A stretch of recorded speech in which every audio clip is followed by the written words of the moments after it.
March 6, 1945, Cologne, Germany. The street lies choked with rubble. Smoke drifts through shattered buildings. Two M4 Sherman tanks edge forward, supporting infantry advancing toward the cathedral. The massive Gothic spires, somehow still standing after 262 separate bombing raids, loom over a city that has become a corpse. The lead Sherman commander, Technician 5th grade Robert Kellner, scans the intersection ahead. Behind him, the second Sherman follows cautiously. They've been doing this for days. Clear a street. Support the infantry. Move to the next block. The routine feels almost mechanical, until the Panther fires.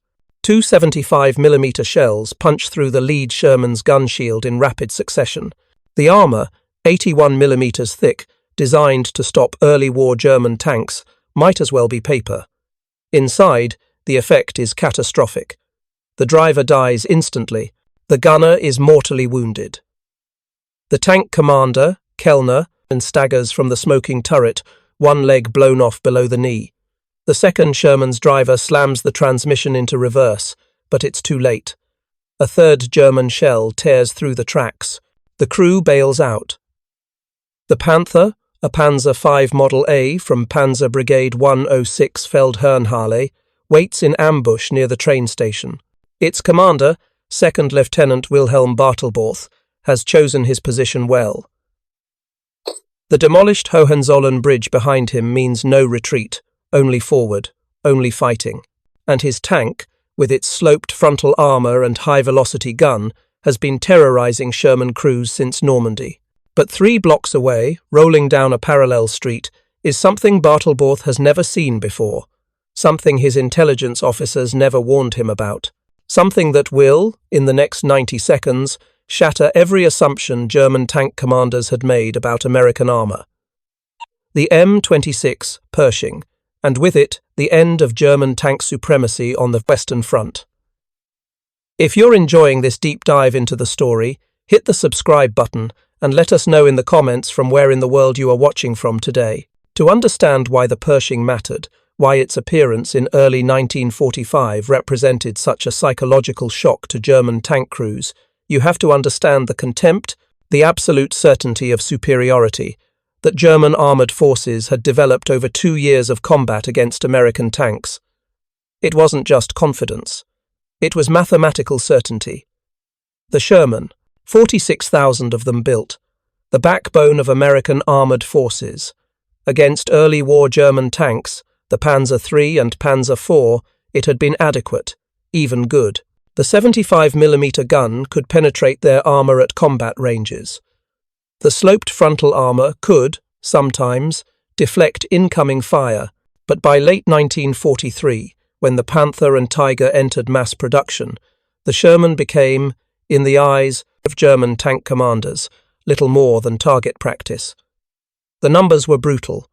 A Sherman's frontal armour, 81mm at best, sloped but still vulnerable. The 75mm M3 gun, low velocity, designed for reliability rather than penetration. Against a Panther's frontal armour, 100mm thick and heavily sloped, it was useless at any range beyond point blank. Against a Tiger's frontal plate, 102mm of flat but incredibly hard steel, equally hopeless. German tank commanders knew this. They'd proven it in Normandy, at Mortain, in the Huertgen forest. Panthers could engage Shermans at 2,000 yards and destroy them with near impunity. Tigers, with their 88mm guns, could kill Shermans from even further. The Americans compensated with numbers. For every Panther, there might be 5 Shermans. For every Tiger, 10. The strategy was crude but effective. Overwhelm through mass, accept losses, keep advancing. But the psychological cost was immense.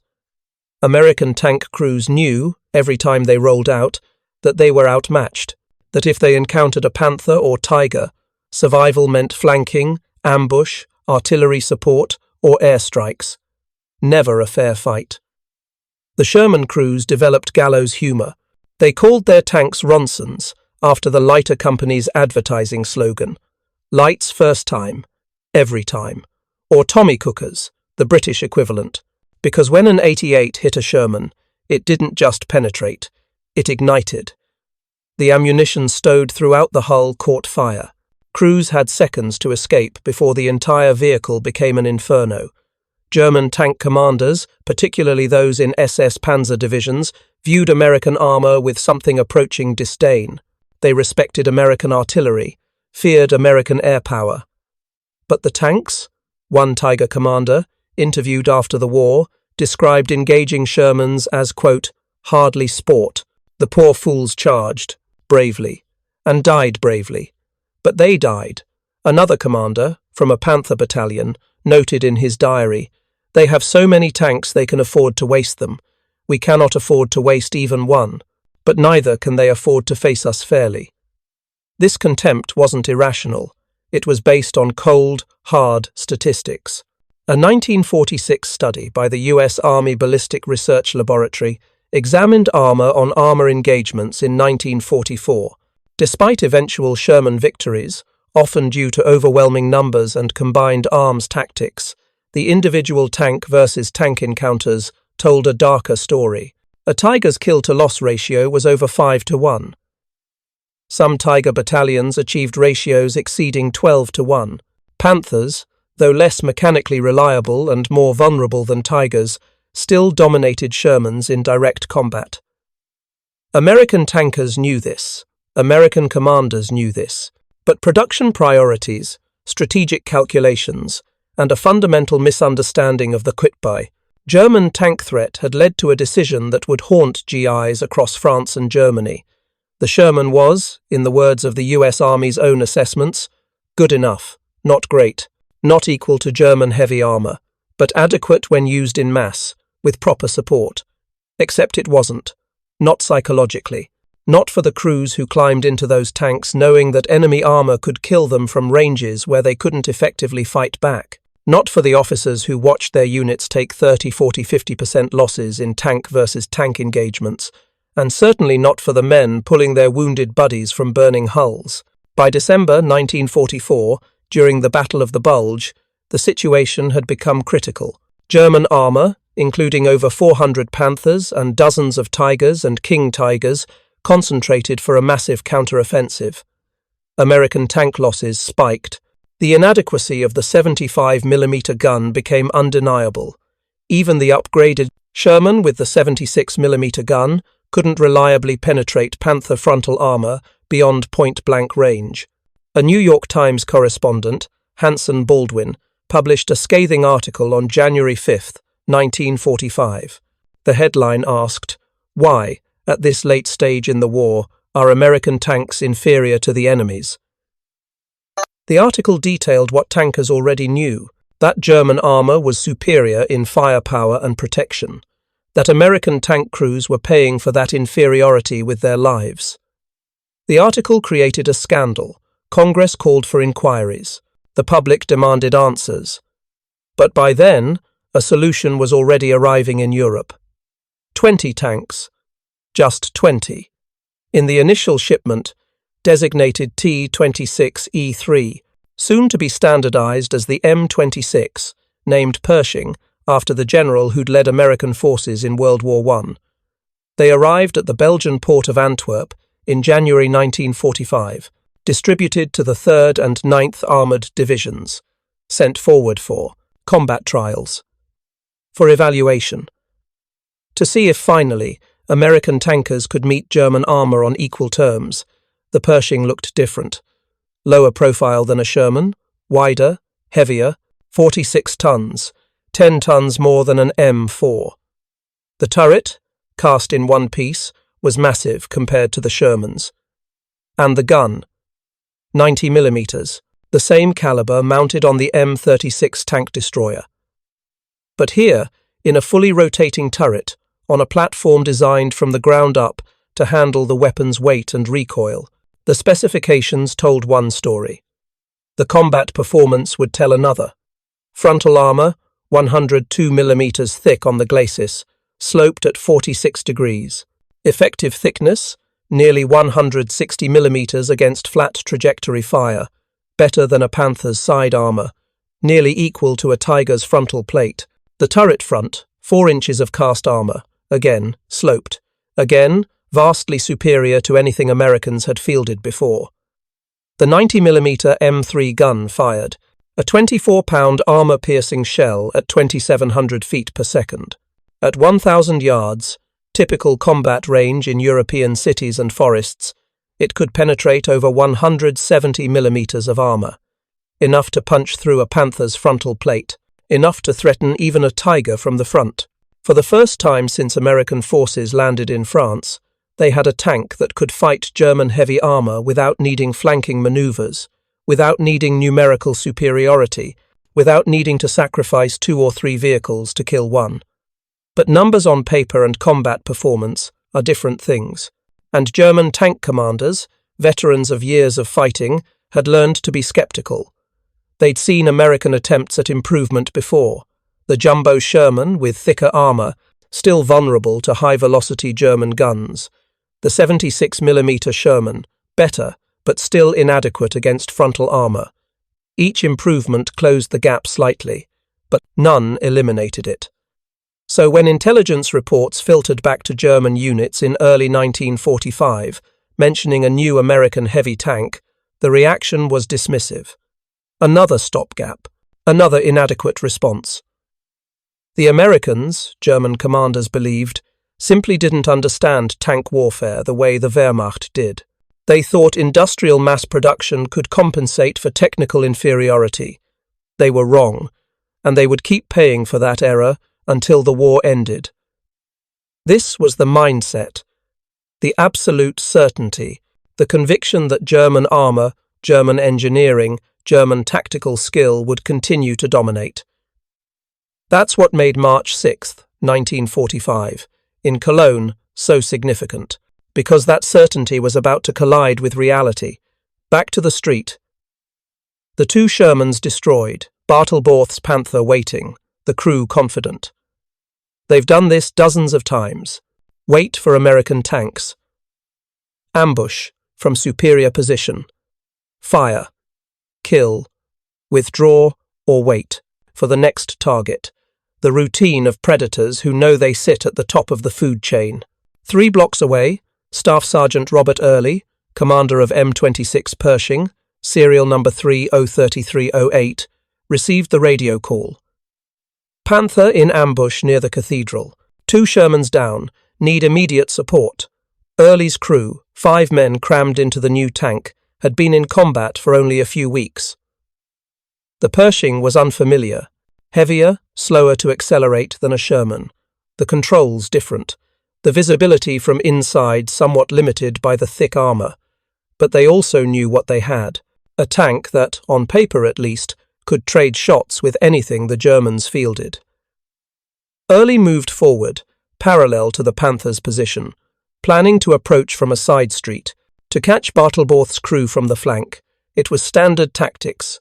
Even with a better tank, why risk a frontal engagement when a flank shot guaranteed a kill? Technical Sergeant James Bates, a Corps photographer attached to the 3rd Armoured Division, had taken position in a building overlooking the intersection. He'd watched the Shermans get destroyed, watched the survivors bail out. Now, setting up his 16mm camera, he watched the Panther's turret slowly traverse. Watching, waiting. The German crew knew something was coming. They didn't know what. Inside the Panther, Bartelborth studied the side street through his periscope.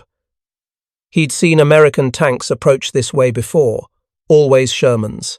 High silhouette, distinctive turret shape, easy to identify, easy to kill.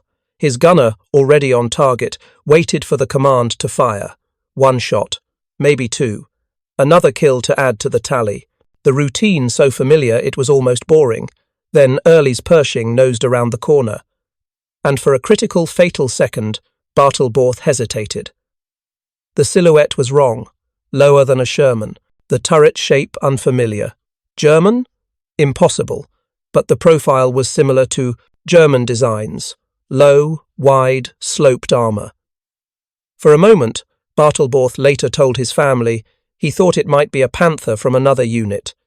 He told his gunner to hold fire. to confirm the target. That hesitation cost him everything.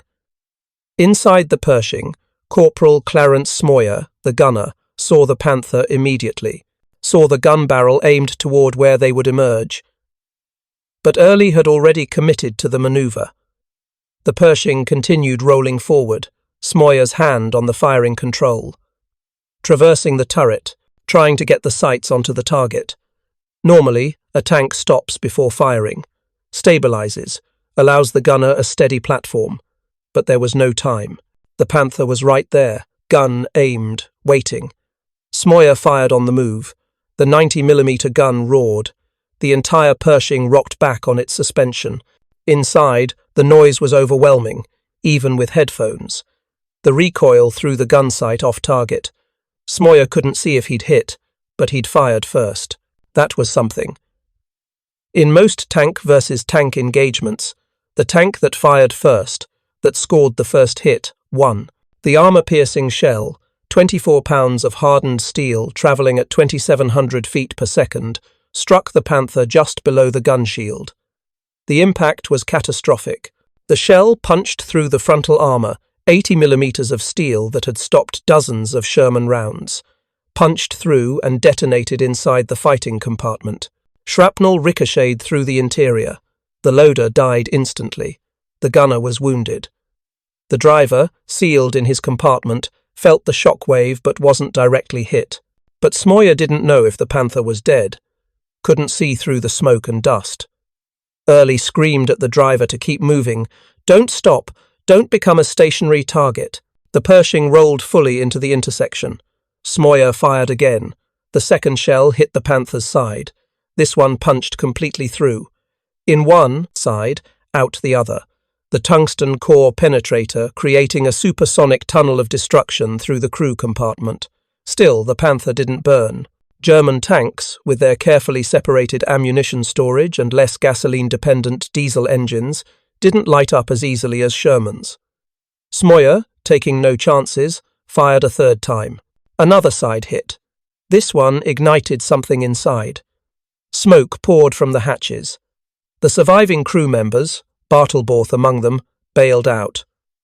One crewman would die later in a hospital. Bartelborth escaped, wounded but alive.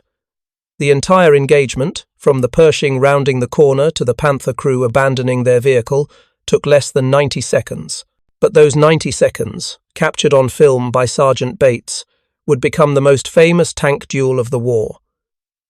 Not because it was the largest, not even because it was the most significant tactically, but because it was filmed, because it could be shown to the American public, to Congress, to the critics who demanded to know why American tanks were inferior.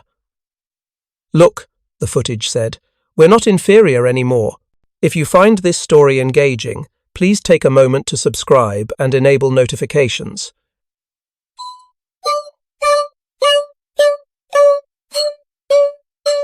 It helps us continue producing in-depth content like this. The psychological impact of the Cologne duel rippled through both armies. For American tankers, the message was clear. Finally, they had a tank that could fight. Staff Sergeant Lafayette Poole of the 3rd Armored Division, the top American tank ace with over 250 enemy vehicles destroyed, had lost his leg when his Sherman was hit by a Panther in September 1944. He later said that if they'd had Pershings in Normandy, the war would have ended months earlier. Maybe that was hyperbole. Maybe not. What mattered was the belief, the confidence. American tank crews who'd spent months knowing they were outgunned suddenly felt they could compete. For German tank commanders, the impact was different, more subtle, but no less significant. The Pershing's appearance confirmed something they'd suspected but hadn't wanted to acknowledge. American industrial power wasn't just about numbers anymore. It was about quality, about closing the technological gap, about producing tanks that could match German designs. A week before Cologne, on February 26th, a Pershing from the 3rd Armored Division had destroyed a Tiger I and 3 other German tanks in a single engagement near Elsdorf. No film crew captured that battle. Few people outside the immediate participants even knew it happened. but the after-action reports circulated through German command, a Tiger destroyed. By frontal fire, from an American tank, another engagement near Dessau in early April, a modified Pershing, designated T-26E4, mounting an even longer 90mm gun, encountered German armour. This so-called Super Pershing, with additional armour welded to the bow and turret, destroyed a King Tiger. The King Tiger, Germany's ultimate heavy tank, 70 tons, 180mm of frontal armour. The invincible beast that could shrug off hits from anything the Allies fielded, destroyed by an American tank firing from over 1,000 yards. These engagements were rare. Only about 20 Pershings saw combat in World War II. The war in Europe ended in May 1945, just 3 months after the first Pershings arrived. 310 were shipped to Europe by VE Day, but most never fired a shot in anger. The impact on the war's outcome was minimal. Germany was already collapsing. The Allies would have won without the Pershing. But the psychological impact? That was profound. German tank commanders, particularly the veterans who dominated European battlefields since 1940, had to recalibrate. The Americans weren't a joke anymore, weren't just throwing masses of inferior tanks at superior German engineering. They'd learned, they'd adapted, and they'd produced a weapon that worked.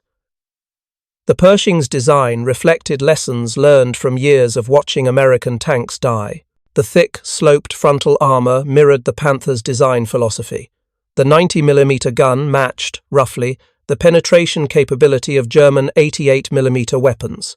The low profile reduced visibility and made the tank harder to hit. The wide tracks, similar to German designs, reduced ground pressure and improved mobility in mud and snow. But the Pershing also retained American design priorities: reliability, ease of maintenance, crew comfort. The interior, while cramped by the standards of a stateside factory, was spacious compared to German tanks. The crew had more room to work, more room to escape if hit. The electrical system was simpler, less prone to breakdown. The engine, while somewhat underpowered for the tank's weight, was the same Ford gaff that powered the Sherman. Familiar to mechanics, easy to service, parts were readily available. German tanks, by contrast, were engineering marvels that became maintenance nightmares. The Panther, beautiful on paper, suffered chronic transmission failures. The Tiger, nearly invincible in combat, broke down constantly, required extensive maintenance after every road march, consumed fuel at rates that Germany's strained logistics system couldn't support. The King Tiger, the ultimate expression of German heavy tank philosophy, was so heavy and so complex that entire battalions would have more tanks in repair than in combat. This was the fundamental difference. The Pershing was designed to be good enough to fight German armour, but also reliable enough to keep fighting, simple enough to keep running, available in large enough numbers to matter. The Germans had designed the perfect tank. The Americans had designed a tank they could actually build and field in useful numbers. But even that's not quite right, because the Pershing, for all its improvements, still had flaws. The Ford gaff engine, designed to power a 33-ton Sherman, struggled with a 46-ton Pershing. Acceleration was sluggish. Maximum speed on roads, 30 miles per hour, was adequate but not impressive. Cross-country speed was even slower. The transmission, also borrowed from the Sherman, was somewhat unreliable under the additional stress. The gun, while powerful, had limitations. The 90mm M3 was essentially a scaled-up anti-aircraft gun adapted for anti-tank use. It worked. It could penetrate heavy German armour, but it lacked the muzzle velocity of the longer German 88mm KK-43 mounted on the King Tiger. At extreme ranges, beyond 1,500 yards, the Pershing's gun started to lose effectiveness. Not a problem in European cities and forests, where engagement ranges rarely exceeded 1,000 yards, but still a limitation, and the Pershing arrived late, so late that its impact on World War II was negligible.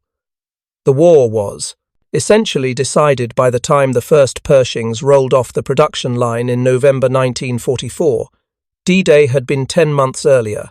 The Battle of the Bulge, the last major German offensive, would be contained with Shermans, not Pershings. The Rhine crossings, the final drive into Germany, these were accomplished primarily with the tanks America already had. Masses of Shermans, swarms of them, accepting losses but advancing through sheer weight of numbers. So why does the Pershing matter? Why does the Cologne duel, 90 seconds of combat captured on film, remain significant? Because it represented a shift. Not in the outcome of the war, that was already determined, but in American armor philosophy, in the willingness to acknowledge that sometimes you need more than just more, you need better. The debates leading up to the Pershing's deployment were fierce. General Leslie McNair, Chief of Army Ground Forces, believed that tank destroyers were the answer to enemy armor. Lightly armored, mobile vehicles with powerful guns, cheaper than tanks, easier to produce, could be deployed in larger numbers. Why build expensive heavy tanks when you could build tank destroyers and use your medium tanks for infantry support? The problem was that doctrine met reality on the beaches of Normandy and in the hedgerows beyond. Tank destroyers worked when they could set up ambushes, when they could engage from concealed positions. But in mobile warfare, in the confused, close-range fighting of French villages and German cities, they were vulnerable. Their light armor couldn't take hits. Their open-topped turrets exposed crews to artillery and mortars, and tactically, commanders kept using them as tanks, not as specialized anti-tank weapons, because commanders needed armor, needed vehicles that could take hits and keep fighting. General Jacob Devers, head of the armored force, pushed for heavy tanks, for vehicles that could match German Panthers and Tigers, for tanks that American crews could take into battle without feeling like they were driving coffins. The T-26, the prototype that would become the Pershing, was his baby, but production was delayed, repeatedly, by debates over specifications, by competing priorities, by the belief, somehow persisting despite all evidence, that the Sherman was adequate. Only the Battle of the Bulge broke through this institutional inertia. When the German counteroffensive demonstrated, yet again, that American armor was outmatched, when tank losses spiked and calls for better tanks became impossible to ignore, only then were the Pershings rushed to Europe. Only then was production accelerated, by which time the war had 3 months left. The real legacy of the Pershing wasn't in World War II, it was in Korea, and in the development philosophy it established for American tanks going forward. In Korea, from 1950 to 1953, M26 Pershings faced Soviet T-34 85 seconds, fielded by North Korean and Chinese forces. The T-3485, a formidable medium tank, had an 85mm gun that could threaten Shermans. Against Pershings, it was outmatched. The 90mm gun could penetrate T-34 armor at any combat range. The Pershing's armor could, generally, stop 85mm fire at anything beyond point-blank range. A 1954 survey showed that Pershings accounted for 32% of American tank kills in Korea, despite making up a smaller percentage of deployed armor. The kill-to-loss ratio heavily favored the Pershing. It proved that the design worked, that American tankers, given equipment equal or superior to their opponents, could dominate. But the Pershing also revealed its flaws in Korea. The underpowered engine struggled in Korea's mountainous terrain. The transmission failures that plagued European service became worse. Maintenance requirements were high. By 1951, the Pershing was being replaced by the M26 pattern, essentially an M26, with a better engine and improved transmission. The same design, refined, made reliable, made effective.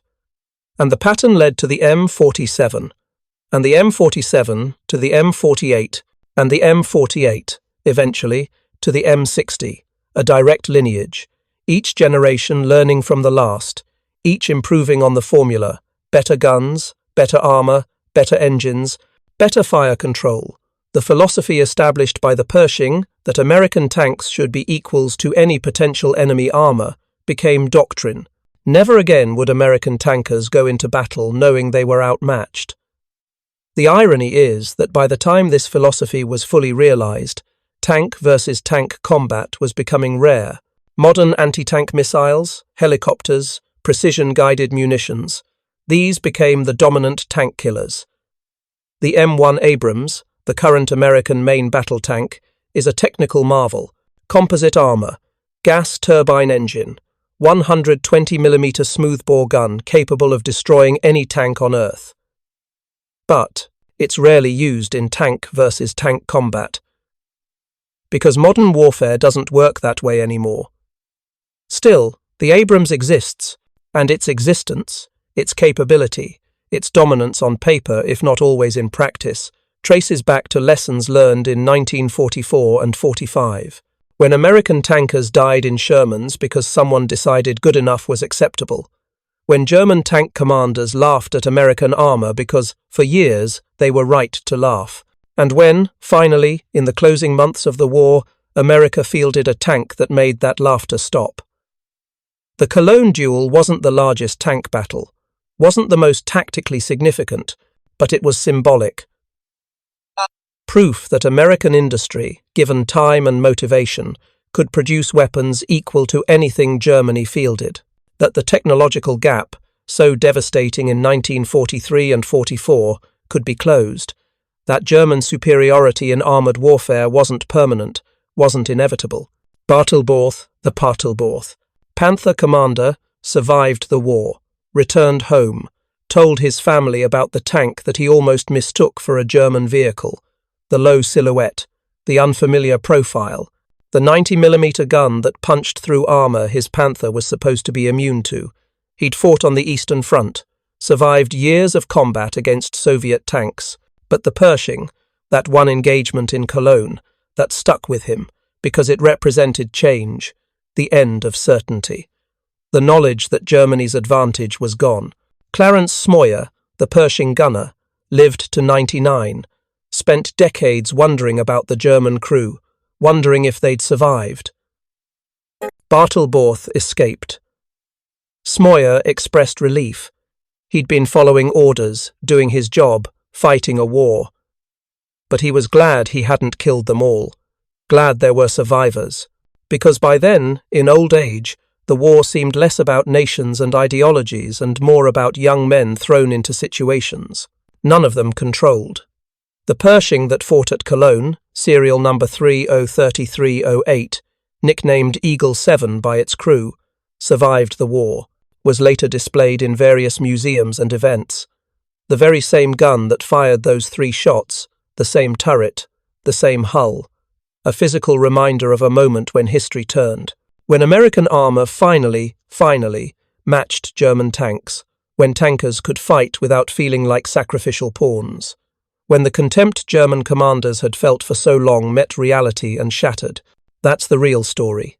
Not just about one tank killing another, but about the end of an era, the final months of German tank superiority, the closing of a technological gap that had cost thousands of American lives, the vindication of tankers who'd complained, who'd demanded better equipment, who'd been told to make do with what they had, and the beginning of a new doctrine, one that said American soldiers deserved the best equipment.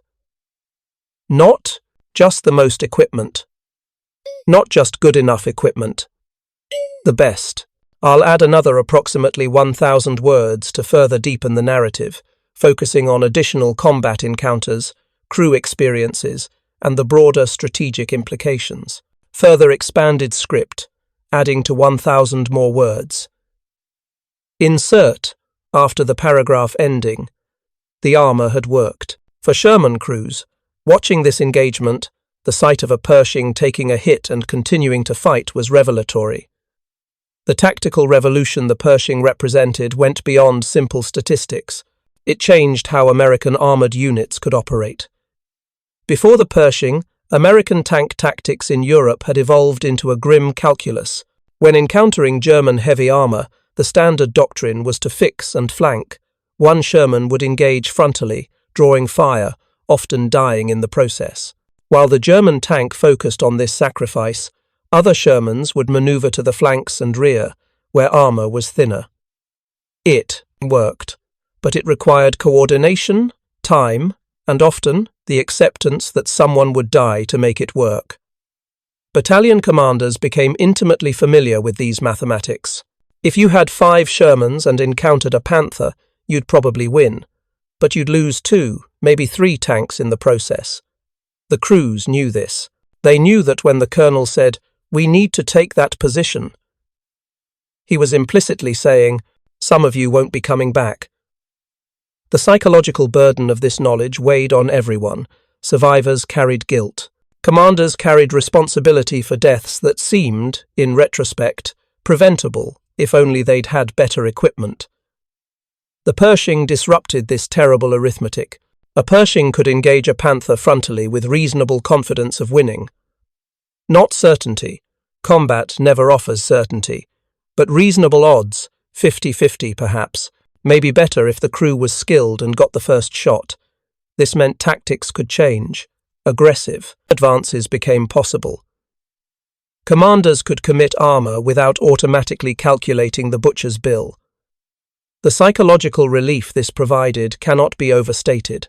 In the final weeks of the war, as American forces pushed deeper into Germany, Pershing crews developed reputations within their divisions. Other tankers knew which units had Pershings. When serious German resistance was expected, when Panthers or Tigers might be present, commanders requested Pershing support. The tanks became, in a sense, the fire brigade. The heavy hitters called in when Sherman units faced opposition they couldn't handle. This created an interesting dynamic. Pershing crews saw more combat, more dangerous combat, than average tank crews. Their casualty rates, paradoxically, were sometimes higher than Sherman crews despite having better protection. Because they were always sent to the difficult assignments, always put in situations where German armor was expected. The law of averages caught up. Better protection helps, but enough combat, enough exposure, and eventually luck runs out. One Pershing commander, Lieutenant John Grimball of the 3rd Armoured Division, kept a diary during the final advance into Germany. His entries reveal the strain. March 15th, 1945. Engaged 2 Panthers today, destroyed both, lost our bow gunner. Shell penetrated the machine gun port. Same vulnerability as the Shermans. We're better, but we're not invincible. March 23rd. Command keeps sending us forward. Every time there's serious resistance, it's us. The boys are exhausted. The tank is holding up, but the crew is breaking down. April 2nd. Crossed the Rhine yesterday. Today we're supposed to push toward Paderborn. Intelligence says there are Tigers in the area. Always Tigers. Always us going to find them. Grimball survived the war, but his gunner didn't. Killed on April 9th, 1945, less than a month before Germany surrendered. A Panzerfaust, German one-man anti-tank weapon, struck the turret side. The shaped charge punched through. The gunner, 21 years old, died instantly. The Pershing, for all its thick frontal armor, couldn't protect against everything, especially not against weapons specifically designed to defeat armor through explosive force rather than kinetic penetration. This vulnerability to infantry anti-tank weapons was something the Germans had already learned with their own heavy tanks. Tigers and Panthers, nearly impervious to tank fire from many angles, were still vulnerable to determined infantry with shaped charges. The Panzerfaust, based on captured American bazooka designs, could penetrate over 200 millimeters of armor, enough to threaten any tank, regardless of how thick its armor plating. Insert after the paragraph ending, each improving on the formula. Better guns, better armor, better engines, better fire control. The post-war analysis of the Pershing revealed interesting insights into the differences between American and German tank design philosophy. When engineers examined captured German tanks alongside American designs, clear patterns emerged. German tanks were optimized for specific performance parameters. The Panther was designed to kill at range, to dominate in open terrain where its gun and frontal armor provided maximum advantage. The Tiger was designed to be a breakthrough weapon, nearly impervious frontally, capable of destroying any enemy tank it encountered. But this specialization came with costs. German tanks were expensive, complex, required skilled crews and extensive maintenance. The Panther's final drive, the gearing system connecting the transmission to the tracks, was notoriously unreliable. Average lifespan before failure was around 900 miles. For a tank that might need to travel hundreds of miles just to reach the front, this was catastrophic. Units would arrive at the battlefield with a third of their Panthers broken, down, waiting for replacement parts that Germany's collapsing logistics system couldn't provide. The Tiger had similar problems. Its interleaved road wheel system, designed to distribute weight and improve ride quality, was brilliant in theory. In practice, it was a maintenance nightmare. Mud and debris would pack between the wheels and freeze overnight in winter conditions. Crews would spend hours with blowtorches, thawing the wheels before the tank could move. In combat conditions, this delay could be fatal. Soviet tankers learned to wait for winter mornings, knowing Tigers would be immobilized and attack before German crews could get their vehicles operational. The Pershing, by contrast, used simpler systems. Standard road wheels, no interleaving. The final drive, while strained by the tank's weight, was based on proven Sherman components. When it failed, and it did fail, replacement parts were readily available. Mechanics familiar with Shermans could work on Pershings without extensive retraining. This wasn't elegant engineering, it wasn't optimized, but it was practical. And in war, practical often beats perfect. American engineers studying German tanks after the war were impressed by the sophistication, the precision manufacturing, the innovative solutions to complex problems. But they also noted the brittleness, the lack of redundancy, the assumption that tanks would always have access to workshops and spare parts. German tanks were designed for a war Germany thought it would fight. Quick campaigns, decisive battles, short supply lines. They weren't designed for the war Germany actually got. Multi-year attrition, degraded infrastructure, constant Allied bombing disrupting production and supply chains. The Pershing, arriving late, benefited from these lessons. American designers had watched German tanks succeed and fail for 3 years before finalizing the Pershing's design. They understood what worked. They understood what didn't. The result was a tank that borrowed German innovations, sloped armor, powerful gun, but implemented them within an American engineering philosophy. Reliability over perfection, maintainability over optimization. Good enough to win, simple enough to keep winning. This design philosophy would define American armored vehicle development through the Cold War. The M60 tank, serving from the 1960s through the 1990s, was deliberately designed with component redundancy and ease of maintenance as primary considerations. The M1 Abrams, despite its sophisticated gas turbine engine and composite armor, retained this focus on reliability. American tankers in Desert Storm, in Iraq, in Afghanistan, could push their Abrams tanks harder and further than opponents expected because the vehicles simply didn't break down. Maintenance crews could perform major repairs in field conditions with limited tools. This wasn't accidental. It was the legacy of lessons learned in World War II, when German tanks dominated on paper but failed in practice. Insert after the paragraph ending, when the contempt German commanders had felt for so long met reality and shattered. The intelligence reports German commanders received about the Pershing in those final weeks were fragmentary and often contradictory. Some reports described it as a heavy tank, comparable to the Tiger. Others called it a medium tank, essentially an upgraded Sherman. The confusion was understandable. Only a handful of Pershings were in Europe. Encounters were rare, and in the chaos of Germany's collapse, with communications disrupted and command structures fragmenting, accurate information was hard to obtain. But what German commanders did understand, what filtered through even incomplete reports, was that American tank capabilities had improved significantly, that frontal engagements, once heavily favored toward German armor, were now dangerous, that the tactical advantages they'd relied on for years were eroding. This psychological shift, more than the actual battlefield impact of 20 or 30 Pershings, may have been the Pershing's most significant contribution to the war's end. German tank commanders who'd operated with near impunity against Shermans suddenly had to consider retreat, had to calculate odds, had to wonder if that tank appearing around the corner was a Sherman they could destroy easily or a Pershing that might kill them. This hesitation, this uncertainty, created opportunities for American forces. Even Sherman crews benefited, because German tank commanders couldn't be certain what they were facing until engagement range. And by then, if American tanks had numerical superiority, it was often too late. The famous Tiger ace Michael Whitman, killed in Normandy in August 1944, long before the Pershing arrived, had once expressed contempt for Allied tanks. "They have quantity," he said. "We have quality. Quality will always prevail." But Whitman died when 5 Sherman Fireflies, British tanks mounting powerful 17-pounder guns, caught his Tiger in a coordinated ambush. Quantity, it turned out, combined with even modest quality improvements, could overwhelm German armour. The Pershing represented the next step in that evolution.